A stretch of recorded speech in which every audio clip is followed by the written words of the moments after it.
রাজধানী বনানীতে চীনা visa centre চালু করা হয়েছে। ভিসা আবেদন জমা দিতে এখন আর বাংলাদেশি পাসপোর্টধারীদের যেতে হবে না দূতাবাসে। দেশটির রাষ্ট্রদূত ইয়াও ওয়েন বলেন, এর মাধ্যমে দুই দেশের বাণিজ্যিক সম্পর্ক আরও দৃঢ় হবে। সকালে কামাল আতাতুর্ক এভিনিউয়ে প্রাসাদ সেন্টারে চীনের ভিসা সেন্টারের উদ্বোধনী অনুষ্ঠানে চীনের রাষ্ট্রদূত কথা বলেন। আনলিমিটেড লাইফ চলুক গ্রামীণ ফোনের মান্থলি প্ল্যানে, এক প্ল্যানে 1 মাস।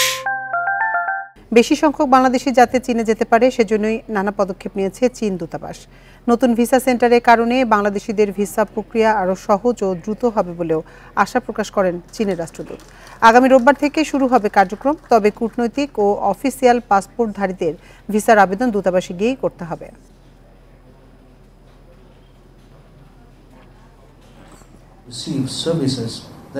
বাংলাদেশ ও চীনের মধ্যে সব পর্যায়ের সম্পর্ক দিন দিন বাড়ছে। দৃঢ় হচ্ছে দুই দেশের মানুষের সম্পর্ক।